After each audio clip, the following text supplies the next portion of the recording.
Agradecemos a todos mais uma vez, né, pela estar estudando a lição conosco. A lição está terminando esse trimestre e em breve, né, nós vamos estar estudando outro trimestre, outro tema relacionado ao Deuteronômio.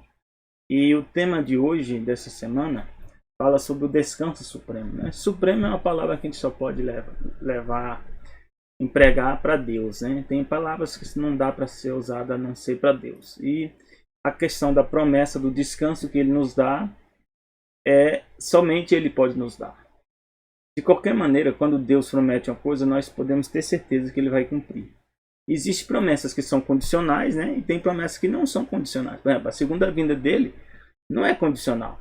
Ele vai vir independente das minhas escolhas.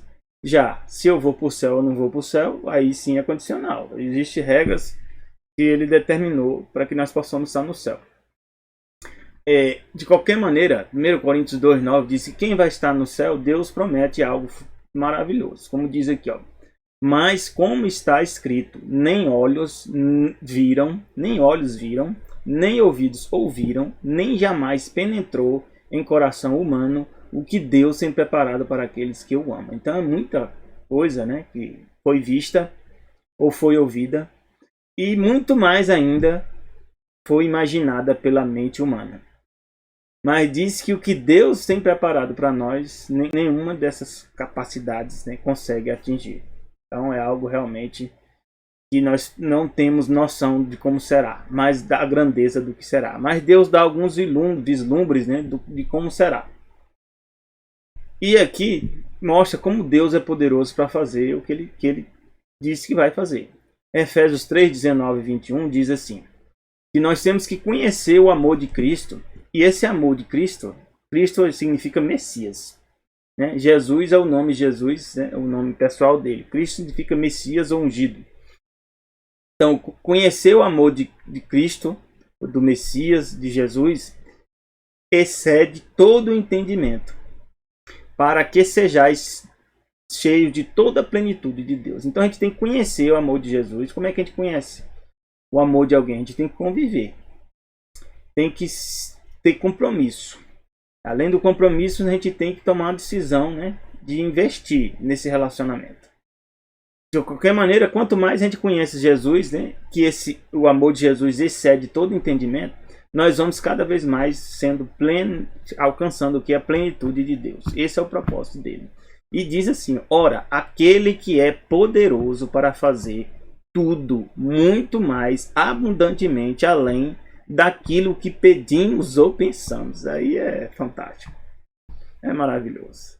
Deus é poderoso para fazer muito mais de forma abundante daquilo que a gente pede ou pensa. Então Deus diz que nós devemos pedir, nós devemos planejar e também pedir. E diz que o poder dele, segundo o poder que em nós opera, a esse glória na igreja, por Jesus Cristo, em todas as gerações, para todo sempre. Amém. Deus o Pai é todo poderoso para fazer nós muito mais daquilo que nós pedimos ou pensamos. Então, se existe limitação, pode ser muito mais em nós. Por isso que muitas pessoas não foram curadas, né? Não porque Jesus não tivesse poder para curar, porque eles não tinham fé. Alguns Jesus perguntava, você tem fé? Você tem fé? O que é fé? Confiança. Confiança em algo que você não viu ainda, mas você sabe que Deus pode fazer por você. Então, a Bíblia nos dá uma visão do fim. E Jesus explicou, antes de voltar, né, para o céu, como seria, né, mais ou menos o fim. O fim, sim, não no sentido do fim da humanidade, do fim de todas as coisas, mas sim o fim desse sistema, né, de governo mundial que Satanás está governando. Deus vai pôr um fim nesse sistema de governo de Satanás. E Deus fala aqui em Atos 1, 7 a 9, fizeram a pergunta para Jesus, né, quando é que ele voltaria, né, como seria a volta dele, e quando seria esse tempo. Se você ver lá em Atos 1, fala justamente isso. E Jesus responde, e disse Jesus, não vos pertence saber os tempos ou as estações que o Pai estabeleceu pelo seu próprio poder. Então, Deus, o Pai, decidiu já quando ele vai voltar, quando Jesus vai voltar. E isso a gente tem que entender que tem toda uma conjuntura, né, para Deus, né, tomar as decisões dele. Em função das promessas que ele fez, em função das nossas escolhas, tudo isso envolve, né, a questão de quando será esse tempo. Mas Deus diz que vão acontecer algumas coisas. E diz aqui, ó, mas recebereis a virtude do Espírito Santo. Nós temos que receber o quê? O Espírito Santo. Sem o Espírito Santo nós não vamos conseguir vencer. Que há de vir sobre vós, ser-me-eis testemunhas, tanto em Jerusalém, como toda a Judéia e Samaria, até os confins da terra. Esse confim da terra somos nós, porque Deus considera a Jerusalém, ou Israel, a região lá, como se fosse o centro da terra. Os outros, afastados, são os confins. E aí, o que a gente tem que entender é o seguinte, a promessa que Deus nos dá, o propósito para ele é que nós sejamos testemunho. O que é testemunho? É alguém que sabe e viu sobre alguma coisa e pode testemunhar. E dizia, quando dizia isto, né, Jesus falou isso, que nós temos que ser testemunha, né, o que aconteceu? Quando Jesus dizia isto, vendo eles, foi levado às alturas e uma nuvem o recebeu ocultando aos seus olhos. Então, alguns falam aqui, né, que Deus não pode alterar as leis, né? As leis, como alguns dizem, lei de gravitação, lei disso, lei daquilo. As leis, elas trabalham segundo a vontade de Deus. Aqui Jesus subindo, né, e sendo ocultado numa nuvem. Quando é que o ser humano, né, descobriu, né, a capacidade de voar? Foi o Santos Dumont, né, que fez, e não é essa tecnologia aí, não é como Jesus fez. Nós dependemos de instrumentos para poder voar. Aqui Jesus sobe, né, e numa nuvem, e a nuvem o leva. Para onde? Para os céus. Em Apocalipse 1, 7 e 8, dá um complemento sobre isso. Diz que Jesus, né, Jesus lá vai vir, vai voltar também da forma como ele subiu. E lá diz, eis que vem com as nuvens. Ele subiu, né, numa nuvem. Eis que vem com as nuvens e todo olho verá. Essa promessa de todo olho verá aí implica muitas coisas, né? Na forma da terra, tem certas implicações, né? Se a forma da terra for um globo, né, Deus vai ter que agir, vai agir de forma que todos nós vamos ver ao mesmo tempo, né, ao redor do globo. Deus pode fazer isso sem nenhum problema. A forma da terra não vai impedir isso. Mas também, se a terra for forma plana, também Deus vai fazer uma maneira, né? Porque existe a densidade do ar que impede de nós vermos em determinadas distâncias. Mesmo no globo ou mesmo numa terra com uma forma plana. Mas de qualquer maneira, Deus está dizendo aqui que ele vai fazer com que todos nós o vejamos. E diz que até mesmo que os traspassaram. Então quem foi que traspassou Jesus? Foram as pessoas, né, que feriram Jesus e estão mortas. Então Jesus garantiu que elas vão ressuscitar para ver Jesus voltar, como ele prometeu, até os que traspassaram. E quem mais? Todas as tribos da terra se lamentarão sobre ele. Por que vão se lamentar? E aqui está falando tribos, povos, multidões e nações, porque o evangelho foi pregado em testemunho. Então as pessoas daquela geração vão estar cientes da possibilidade da volta de Jesus. Então muitos vão se lamentar, porque não queriam que Jesus voltasse naquela época, ou não confiavam, não acreditavam que Jesus voltaria de fato. Por isso vão se lamentar. E diz aqui, sim, amém, assim seja. E Jesus diz quem ele é. Quem ele é? Ele diz, eu sou o quê? O alfa e o ômega. Alfa é a primeira letra, né? Alfabeto grego, ômega é a última letra. E de forma similar diz, eu sou o quê? O princípio e o fim. Princípio de quê? De tudo. E o fim de tudo. Diz o Senhor, que é, que era, que há de vir o Todo-Poderoso. Então Jesus está dizendo que ele é Deus. Porque somente esse título aqui de princípio e fim, alfa e ômega, que há de vir, o que era, que é, que era e que há de vir o Todo-Poderoso, esse título só serve para a divindade. Então Jesus assume aqui claramente que ele é o ser divino. E Apocalipse 21, verso 1 diz aqui também, e vi um novo céu e uma nova terra, porque já o primeiro céu e a primeira terra passaram e o mar já não existe. Então essa terra, como nós vemos hoje, que 2/3 da área, né, ocupada é de água, não vai existir mais. Aqui também eu posso entender, né, alguns podem achar que o tamanho da terra pode ser o mesmo. Não é obrigatório. Aqui está dizendo que é um novo céu, uma nova terra. Lá diz que a cidade santa tem mais ou menos nas medidas de um cubo, né, de 500 quilômetros. de altura, né? Então o tamanho da terra também pode ser alterado, porque aqui está dizendo que é um novo céu e uma nova terra. Além de ser uma nova terra, também é um novo céu, ou seja, o que está acima de nossas cabeças, ou em cima de nossas cabeças, né? É relativo esse entendimento, né? Se for num globo é uma compreensão, se for numa terra plana é outra compreensão, o que está acima das nossas cabeças. Mas de qualquer maneira, o que está acima das nossas cabeças são as estrelas, né? O espaço sideral. E aí nós temos que entender que também isso vai ser alterado. E aí nós podemos ver que a capacidade de Deus, né, de mudar a realidade das coisas é grande. Complementando o estudo, né, de Jesus, e a Bíblia fala, né, alguns trechos, né, quem é o Alfa e o Ômega. Está lá em Apocalipse 1, verso 8, diz assim: eu sou o Alfa e o Ômega, o princípio e o fim. Diz o Senhor, que era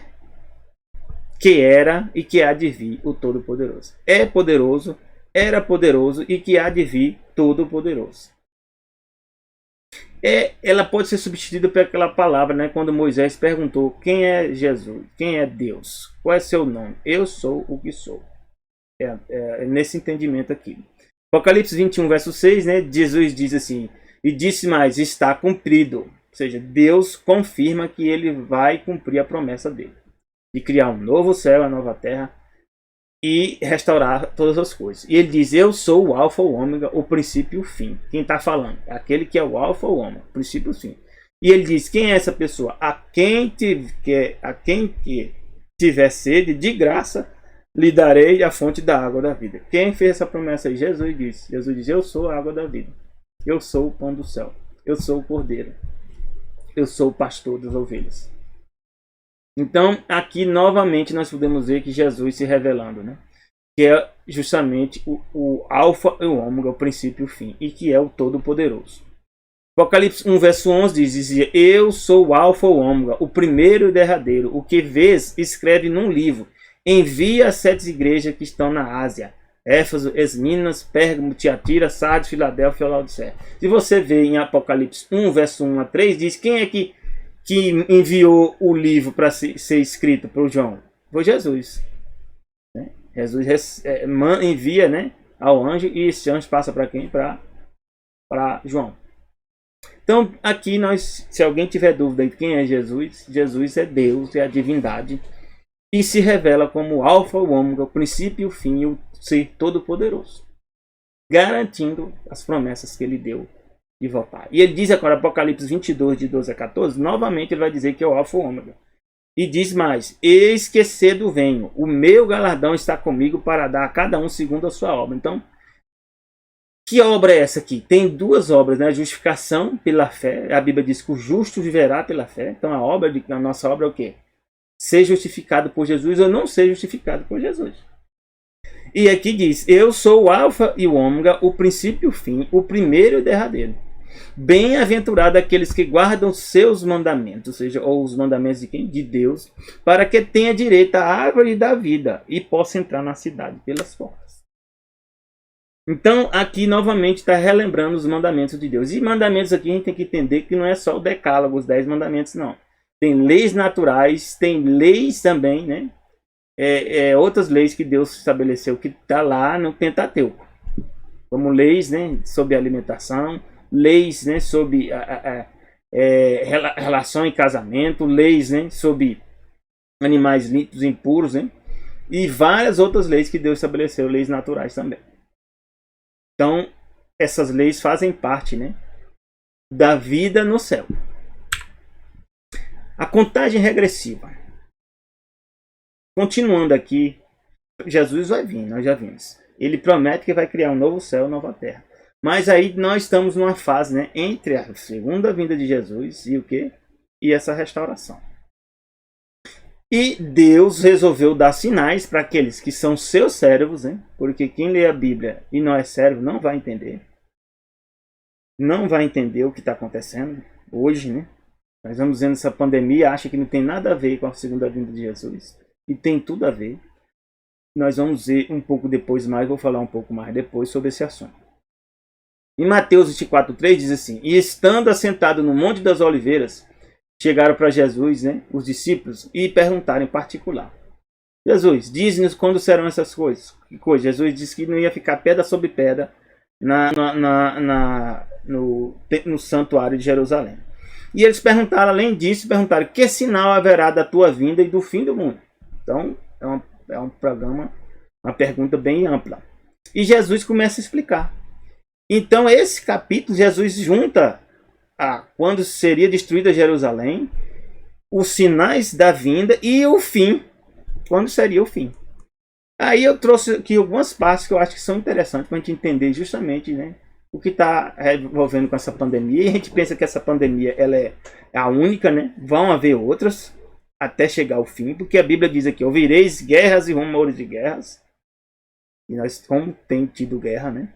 Olhai e não vos assusteis, porque é mistério que isso tudo aconteça, mas ainda não é o fim. Então, o sinal do fim não é guerra nem rumor de guerra. Diz mais: porquanto se levantará nação contra nação, reino contra reino, haverá o que? Fomes. As fomes vão aumentar com essa pandemia, provavelmente vai aumentar a fome, já está aumentando. Pestes, né? Peste, a pandemia entra aqui dentro dessas pestes. Terremotos em vários lugares, mas todas essas coisas são os princípios da dor. É como se fosse uma mulher de parto, né? Que só está começando a ter as contrações. E nós já vimos que as contrações vão aumentando e acelerando cada vez mais. Ou seja, vai ter cada vez mais fomes, cada vez mais pestes, mais terremotos, mais guerras, né, entre nações, até Jesus voltar. E Jesus diz mais aqui, Mateus 24, 11, 14. Surgirão também falsos profetas. O que é um falso profeta? A gente tem que pensar que falso profeta, na Bíblia diz o que é um profeta. Profeta é alguém que Deus chama para pregar a mensagem dele. E ele envia essa mensagem, né? Como nós vimos, e muitos dos escritos que nós lemos são dos profetas. Moisés, Josué, né? Daniel, Ezequiel, né? Jeremias, são profetas. Então, o que é um falso profeta? É alguém que fala sobre a Bíblia ou alguma coisa da Bíblia que desvia as pessoas da Bíblia. Esse é o falso profeta.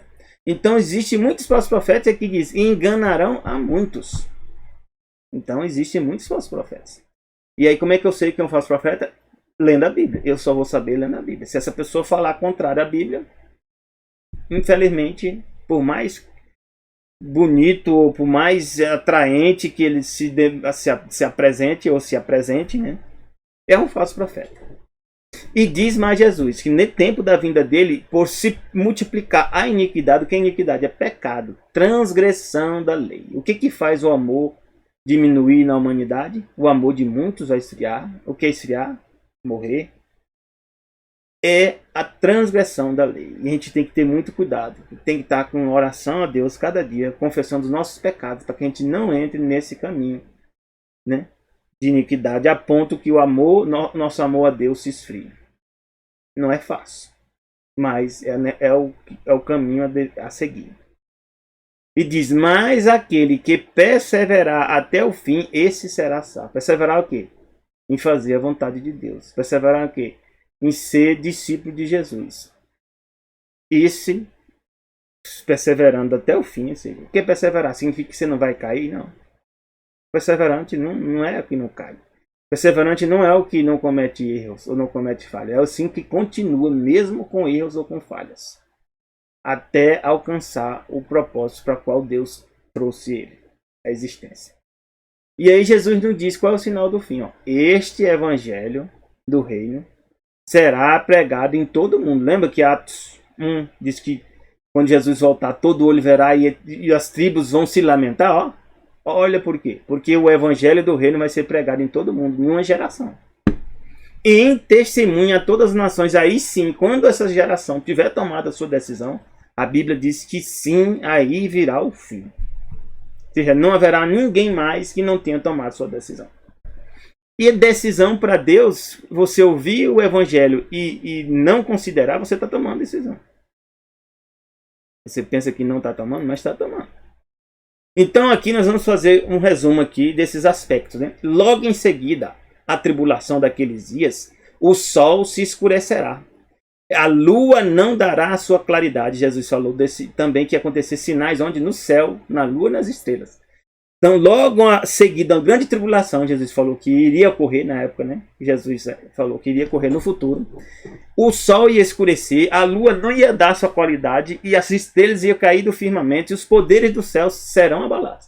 E existem duas interpretações que nós vamos ver aqui. Uma que aconteceu, né? Vamos ver aqui, no período, né? Logo em seguida a tribulação daquele dia, milhões de pessoas, né? Isso ocorreu quando? No período, né, das grandes morte de cristãos que começou, né, no reinado do Império Romano até chegar, né, próximo de 1798, né, quando o Papa foi preso, Papa Pio VI. Milhões de pessoas, incluindo crianças e velhos, morreram como mártir por amor à verdade. E nós podemos ver que isso já aconteceu. Foi essa grande tribulação. Por quê? Porque demorou, né, mais, né, mais de centenas de anos de perseguição religiosa. E logo depois, né, próximo a 1798, né, no ano de 1780, ocorreu um fenômeno, né, que foi datado e relatado, tem jornais, né, e tem documentos, né, que foi o escurecimento do sol e depois da lua. Mas acontece isso? Acontece. Mas só que Jesus falou que depois da tribulação viria esses sinais, e isso aconteceu. É isso que a gente tem que entender. Não é que o sol não pode escurecer e a lua não dá sua claridade novamente. Pode, mas em função da tribulação que ocorreu, que foi a grande perseguição, as inquisições que ocorreram, Jesus disse que depois disso viria o quê? O escurecimento do sol e da lua. E isso está relatado, né? Isso ocorreu o quê? Ao meio-dia e por toda a tarde de 19 de maio de 1780, né? O sol deixou de dar sua luz e a lua ficou em sangue por toda aquela mesma noite. Não foi um eclipse. O interessante é isso. Não foi um eclipse. É um fenômeno relatado que algumas pessoas pensavam que já era o fim do mundo. E isso ocorreu em qual século? Século XVIII. Vamos avante. As estrelas cairão do firmamento. Em 13 de novembro de 1833, está relatado também que durante 6 horas, sem parar, ocorreu uma gigantesca e inexplicável chuva de meteoritos. Pessoas em várias partes do mundo viram isso ocorrer. Também está relatado, né? Assim, em função disso, a gente entende que começou o tempo do fim. Mas eu vou dizer para vocês que o tempo do fim começa, né, quando você também estuda as profecias de Daniel, relacionadas a 2.300 tardes e manhã, que diz que o santuário seria purificado, né, depois disso. Né, essa 2.300 tardes e manhã, dessa profecia, chega até o ano 1844, que Guilherme Lima estudou. Então a gente junta essa mensagem que Jesus deu aqui de Mateus com as profecias de Daniel, elas batem no período, né, que é século XIX. Que começou o quê? O tempo do fim. Ou seja, depois disso já veria o fim. Logo depois, Deus diz que tem que ser dadas mensagens, né? 3 mensagens finais. E nós estamos envolvidos nessas mensagens. Elas começaram a ser dadas justamente depois que houve o grande desapontamento, né, de 1844. E daí surge a Igreja Adventista, né, no ano 1860. Não foi no ano 1844. Sim, no ano 1860, como fruto, né, do desapontamento, as pessoas voltaram a estudar e viram que tinha que pregar o Evangelho, né, para todo mundo. E aí começaram a surgir as sociedades bíblicas. Essas sociedades bíblicas, né, as pessoas começaram a se espalhar como missionários, né, começaram a produzir Bíblias. E isso começou as pessoas pregarem mais o Evangelho. Né, e descobriu-se a mensagem do sábado, né. Descobriu mensagem também sobre os alimentos, né, que deviam ser comidos. E aí muitas coisas da Bíblia foram resgatadas. E depois percebe-se depois que tem 3 mensagens finais relacionadas ao tempo do fim, que é o nosso tempo hoje. E está lá em Apocalipse 14, que diz assim. Apocalipse 14, 7 diz a primeira mensagem. Dizendo com grande voz, temei a Deus e dai-lhe glória. Por quê? Aqui explica, porque é vinda a hora do seu juízo. Quando é que começou o juízo? Aí nós podemos voltar aos estudos de Daniel, 1844, começou o juízo, né, com o santuário ser purificado, é o dia da expiação. Em 1844 começou o juízo, o julgamento, né, da humanidade. Não quer dizer que é condenação, e sim o julgamento, ou seja, as pessoas vão passar em revista, começando pelos mortos. Então é vinda a hora do juízo. Então essa mensagem aqui tem que estar relacionada com o tempo do juízo e o tempo do fim. E essa mensagem tem a ver o quê? Que nós devemos adorar aquele que fez o céu, a terra, o mar e as fontes das águas. Onde isso está escrito? Nós podemos dizer que num dos mandamentos de Deus, que é o quarto mandamento, é onde está escrito esse trecho aqui. Que Deus destinou, né, o dia do sábado, né, em comemoração, né, para o quê? Para nós lembrarmos que Deus é o Criador de todas as coisas. E é por isso que ele chega aqui em Êxodo 20, né, capítulo 8, ó, tem essa passagem justamente aqui, ó. Porque 6 dias, lembra do dia do sábado, né? Para santificar, 6 dias trabalharás, fará toda a tua obra. Aí é explicado por que nós devemos guardar o sábado. É o mesmo trecho que está, é a mesma questão que foi falado lá. Porque em 6 dias fez o Senhor os céus, a terra, o mar e tudo o que neles há. E ao 7º dia descansou, porque abençoou o Senhor o dia do sábado e santificou. Então, nós podemos entender que essa mensagem aqui envolve o resgate dos 10 mandamentos, incluindo o dia do sábado. Porque aqui está dizendo que nós temos que adorar o Criador. E por que nós adoramos o Criador? E quando nós adoramos o Criador? A Bíblia diz que dia que nós temos que comemorar? Dia sábado, o 7º dia. Mas tem a ver só com isso? Não, tem que haver também com juízo. O juízo envolve também o quê? Jesus sendo o quê? Nosso Salvador, nosso resgatador. E nós já temos que aceitar Jesus como nosso Salvador. Logo a segunda mensagem, se as pessoas aceitarem, né, essa primeira mensagem, tem a segunda mensagem, algumas pessoas que não vão aceitar. E Deus diz que vai acontecer o quê? Aqui na segunda mensagem. O segundo anjo diz, caiu Babilônia.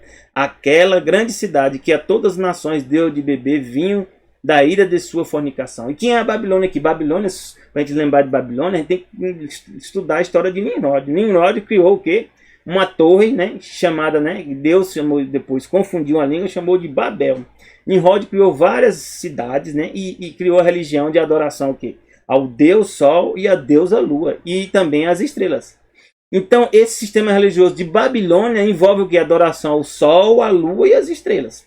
E aí nós vamos ver que várias religiões até hoje estão fazendo parte desse sistema que a Bíblia chama de Babilônia, que significa o quê? Confusão. E essa Babilônia, né, ela embebeda as pessoas, né? As pessoas não conseguem perceber que estão sendo enganadas. Eu já fiz parte de Babilônia, já. Para você entender melhor a história de Babilônia, você tem que estudar as profecias, né, de Daniel 2, né, da estátua, lá justamente de Babilônia e Nabucodonosor. E Deus mostra justamente que nós estamos numa estátua, nessa estátua Deus diz, sai dela, povo meu, está em Apocalipse 18. Para sair dela, Apocalipse 18, 4. E diz que depois que essa mensagem já está sendo dada, nós já estamos identificando quem é a Babilônia. A Babilônia é esse sistema, né, que envolve a adoração ao Deus Sol, a deusa Lua e as estrelas. E depois disso Deus fala o seguinte, vai vir uma pressão muito grande para você o quê? Seguir a Babilônia. Aí Deus diz aqui na terceira mensagem, se alguém adorar a besta, então a besta tem que estar relacionada o quê? Com a Babilônia. A besta tem que estar relacionada com a Babilônia. E a sua imagem e receber o sinal na sua testa ou na sua mão tem que estar relacionado com a Babilônia. Então tem que estar relacionado com o quê? Com a adoração ao Sol, à Lua e às estrelas. Deus diz, essas pessoas que seguem esse sistema vai beber do vinho da ira de Deus. Deus também se ira, Deus se ira contra o mal. E que se deitou não misturado no cálice da sua ira. E essas pessoas serão atormentadas com fogo e enxofre, né? O que é fogo e enxofre? É a segunda morte. Isso está lá aqui, em Apocalipse. Vão ser lançadas num lago de fogo e enxofre, em Apocalipse capítulo, né, 20. Fala que quem é o lago de fogo e enxofre? É a segunda morte. Nós vamos só ver aqui. Aqui, ó. Justamente essa passagem. E o diabo que os enganava foi lançado no lago de fogo e enxofre, onde estão a besta. Ó, a besta vai morrer também, e o falso profeta, que são esses sistemas, e serão atormentados para todo sempre, né? E esse lago de fogo e enxofre, se você ver aqui, ó, também, vamos ver aqui a passagem, aqui, ó, a morte e o inferno foram lançados no lago de fogo. Esta é a segunda morte. E aquele que não foi achado escrito no livro da vida foi lançado no lago de fogo. Então, quem não aceitar Jesus como Salvador, infelizmente, vai participar da segunda morte, né? Que é esse lago de fogo e enxofre aqui.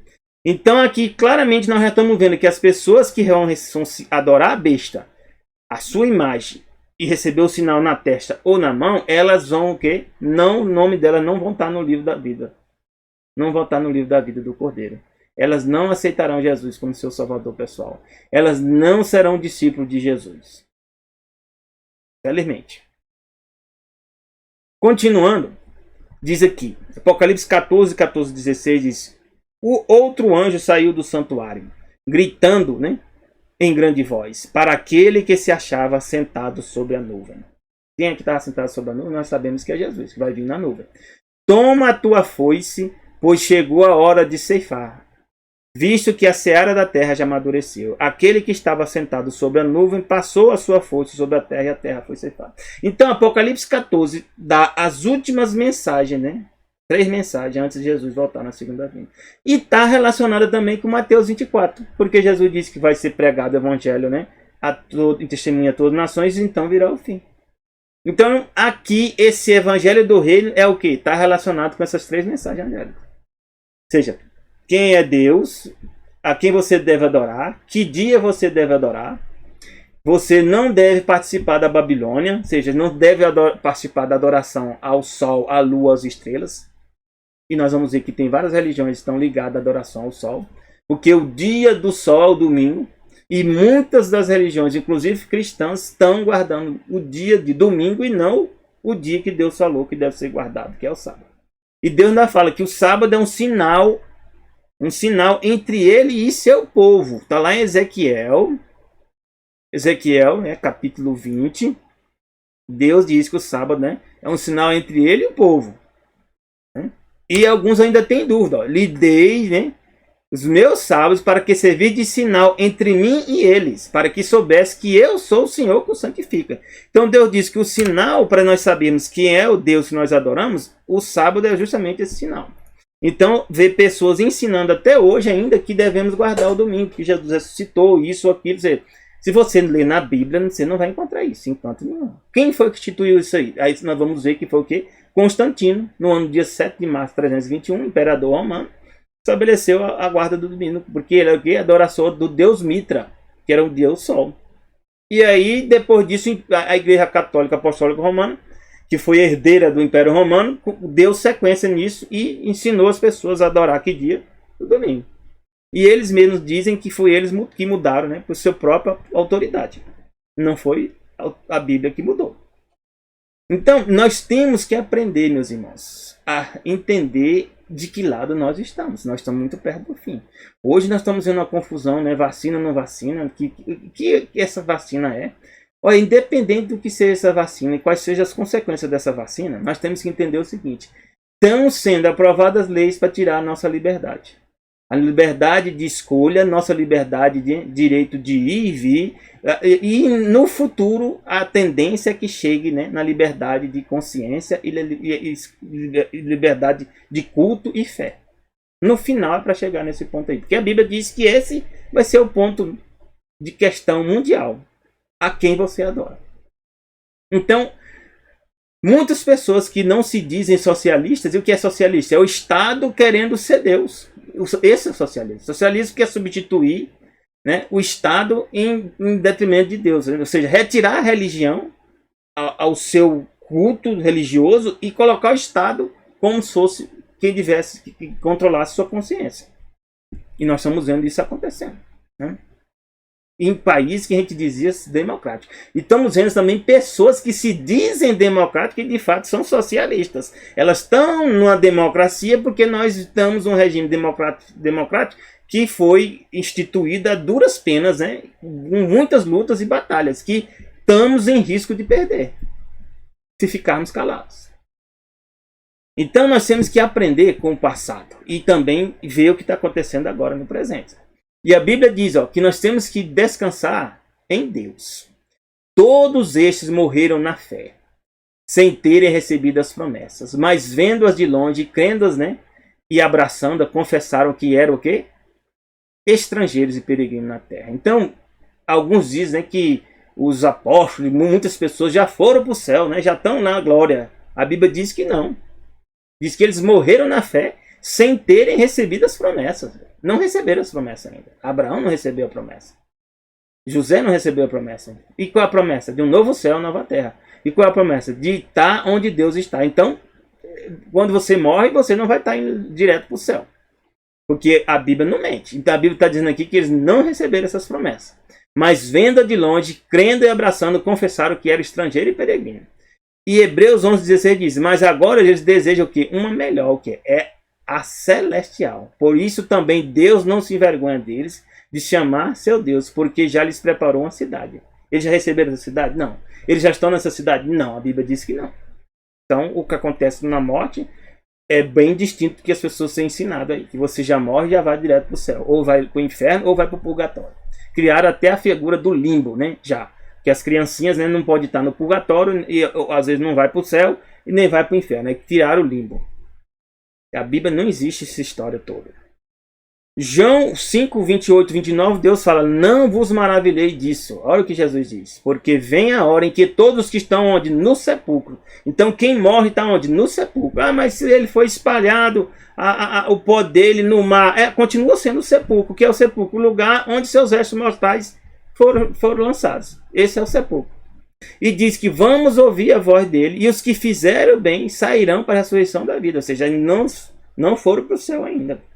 Jesus vai voltar para cá e eles vão estar aqui na terra ainda. Porque Jesus vai falar e eles vão ouvir a voz de Jesus e vão sair desse sepulcro. Ele não está no céu. Porque se ele estivesse no céu, eles tinham que sair do céu, voltar para o sepulcro para Jesus falar novamente, para eles ressuscitar novamente. Não tem base, né? A Bíblia não trabalha dessa forma, não. E disse, os que fizeram bem sairão para a ressurreição da vida. Os que fizeram mal para a ressurreição da condenação. Então vai ter duas ressurreições. Uma, você não vai ser lançado no lago de fogo e enxofre. Qual? A primeira ressurreição. A segunda ressurreição, você ressuscita, é condenado e vai ser lançado no lago de fogo e enxofre, que é a segunda morte. João 11, de 11 a 14, diz, assim falou e depois disse, né, Jesus. O que é a morte para Jesus? Lázaro, nosso amigo, dorme, mas vou despertá-lo do sono. Então quem crê em Jesus é como se fosse um sono. Disseram, pois, seus discípulos, Jesus, se dorme, estará salvo. Mas Jesus dizia isto da sua morte. Eles, porém, cuidavam que falava do repouso do sono. E Jesus diz claramente, Lázaro está morto. Então Jesus compara para aqueles que morrem nele, crendo nele, e são salvos por ele, a morte para essas pessoas o quê? Como um sono. Louvado seja nosso Deus. Então, meus irmãos, nós temos que estar preparados, né? Para quer vivos ou quer mortos, a gente esteja o quê? O nosso nome esteja no livro da vida do Cordeiro. Você quer? Eu quero. Eu estou lutando para isso. Você quer lutar também? Se você não leu a Bíblia ainda, é hora de começar. Se você não cria no que Deus fala na Bíblia ainda, é hora de começar. Porque somente esses aí é que o nome vai permanecer no livro da vida. E Deus diz aqui que nós temos, uma vez que nós temos essa certeza que Deus nos dá, o quê? Temos que nos regozijar. Regozijar sempre no Senhor. Não é regozijar numa topada, né? Que quebrou a cabeça de dedo, né? Na queimadura, já que morreu algum amigo, familiar, vários primos, parentes meus morreram desse Covid. Eu vou regozijar disso, não. Mas eu regozijo que Deus está comigo e eu continuo estando com Deus. E por isso eu me alegro. Outra vez digo, alegrai-vos, regozijar, alegrai-vos. Seja a vossa equidade notória a todos os homens. Equidade o quê? Equilíbrio, temperança, ser temperante. Perto está o Senhor. O Senhor está perto daqueles que confiam nele.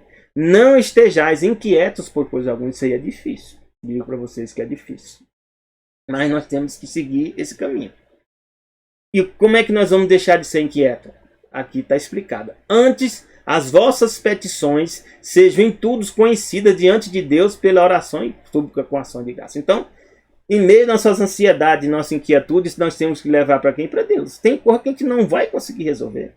E não vai ser resolvida rapidamente, não. Mas entregando para Deus, nós vamos ter o quê? Uma vez que nós entregamos, Deus nos dá paz. A paz de Deus, que excede todo o entendimento, guardará os vossos corações e os vossos pensamentos. Então a gente está na mão de Deus. A gente faz a nossa parte, mas está está agora nas mãos de quem? De Deus. E por isso a gente está o quê? Em paz. E aqui diz Filipenses 4,19, o meu Deus, segundo as suas riquezas, vai suprir todas as vossas necessidades. Não é as necessidades que eu acho que são as que tem que ser supridas, é as que Deus sabe que de fato tem que ser supridas. Tende cuidado, né? Nós temos que ter cuidado para que ninguém nos faça presa. Porque Jesus, o que? Nele Jesus habita corporalmente o que? Toda a plenitude da divindade. E nós estamos perfeitos nele. Quem é o cabeça de todo o principado? Jesus. Então quem é que deve nos conduzir? Jesus. É fácil? Não. Nós temos que entregar para ele nossa vida. Quando? Todo dia. Todo dia que você levantar, você tem que entregar. Porque Satanás pode ter uma armadilha para que você deixe de entregar a sua vida a Jesus naquele dia. E se você fizer isso, pode ser difícil para você. Por isso, finalizando, diz, desejamos, né, respostas imediatas e diretas às nossas orações. E somos tentados a ficar desanimados quando a resposta é adiada ou vem da maneira que não esperávamos. Isso é natural, a gente realmente, né, tem isso mesmo. Eu tenho, todo mundo tem. Mas nós temos que aprender. Mas Deus é demasiadamente sábio e bom para atender nossas petições sempre justamente no tempo e do modo que desejamos. Não é assim. É porque a gente não vê o todo. A gente só vê nossas dificuldades, né? E não olhamos o todo. Quem olha o todo? Deus. Diz aqui, Ele fará mais e melhor por nós do que realizar sempre o nosso desejo. Amém. Louvado seja Deus. Mesmo doendo, às vezes a gente tem que lembrar disso, que Ele está fazendo o melhor para nós. E como podemos confiar em sua sabedoria, em seu amor, não devemos pedir que nos conceda a nossa vontade, mas buscar identificar-nos com seu desígnio e cumpri-lo. Nossos desejos e interesses devem fundir com a sua vontade. Por isso Jesus disse ao Pai, se o Senhor puder, o Senhor me libera disso aqui, mas seja feita a tua vontade. E Deus pesou, né? Salvar a humanidade ou Jesus não morrer. Deus pesou e disse, vamos salvar a humanidade. Mesmo Jesus sofrendo.